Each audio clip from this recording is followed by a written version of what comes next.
Bonjour à tous, vous êtes bien sur Expert Dégustation et aujourd'hui nous allons chercher un fruit, la pomme, dans le vin. Alors pourquoi avoir choisi cet arôme? D'abord parce que c'est un arôme qui est universel.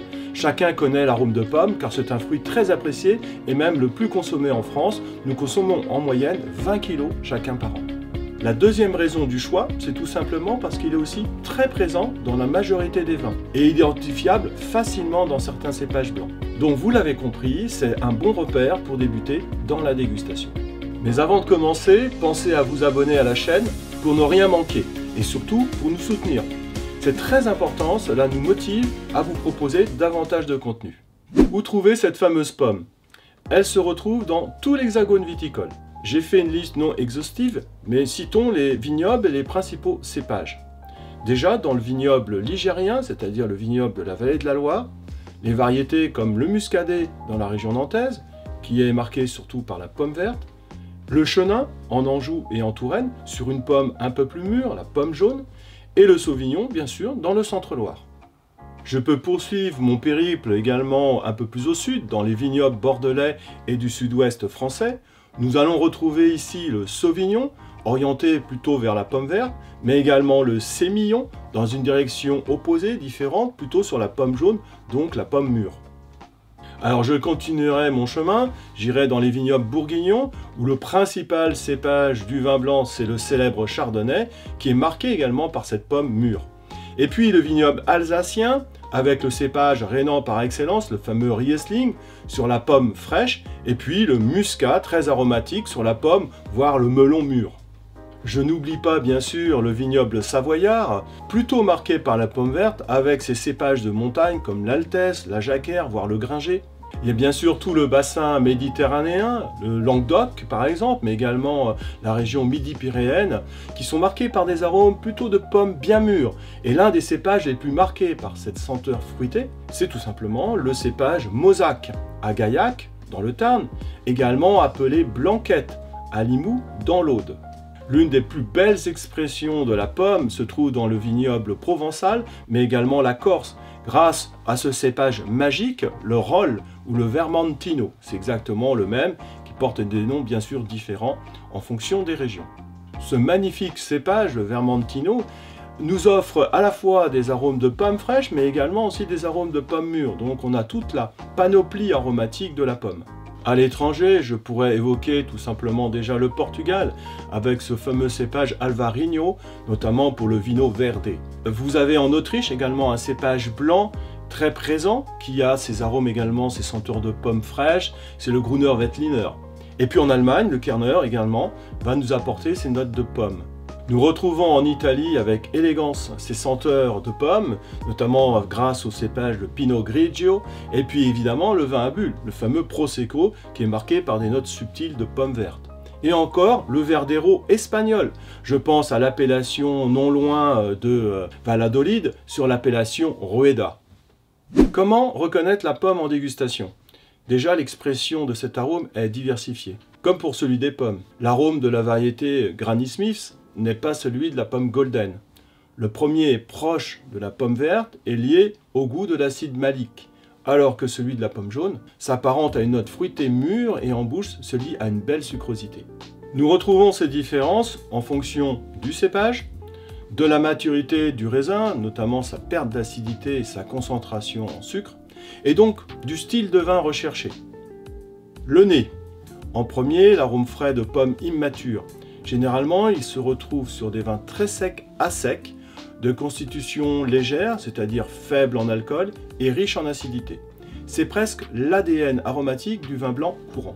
Prenons donc un vin jeune, très sec, léger, avec l'absence d'un élevage sous bois, présentant une palette aromatique limitée, de type plutôt variétal et minéral. Ce sera le cas sur un vin vif de type muscadet ou une jacquère de Savoie. La senteur de la pomme verte est directe, souvent d'intensité modeste à moyenne, et perçue à la fois comme fruitée et végétale, caractéristique de la pomme avant maturité. Elle se présente presque seule avec des notes végétales, herbeuses et d'amandes amères, qui sont des arômes proches au niveau de leur composition chimique de la pomme verte. L'ensemble exprime le fruit encore vert, et parfois même on peut noter également l'arôme d'olive verte. En deuxième, nous retrouvons l'arôme de pomme verte. Il est d'une plus grande intensité, d'une belle intensité, et il est présent sur des vins qui ont une plus grande richesse. Il doit être identifié par le flairage parmi les autres arômes fruités. Cette senteur fruitée, concentrée et plus mature, correspond à une maturité plus aboutie et avec des terroirs propices à donner un arôme à la fois subtil, dégagé et puissant.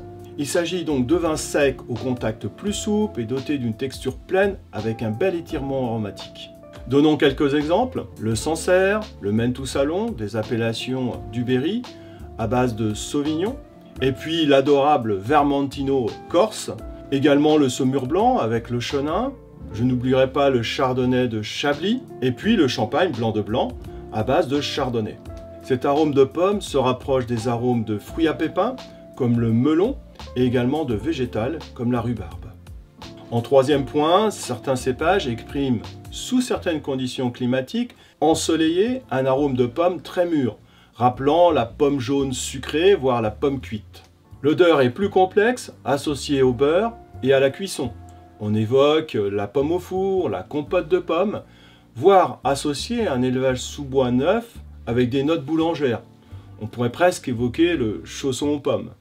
Je retrouve cette note de pomme plus complexe facilement sur un chardonnay de la Côte de Beaune, citons l'appellation Ladois, mais ça pourrait être le cas également d'un Bourgogne Haute-Côte de Nuit ou d'un Mâcon Village, voire d'un Chenin de la Loire sur des versions de vin doux.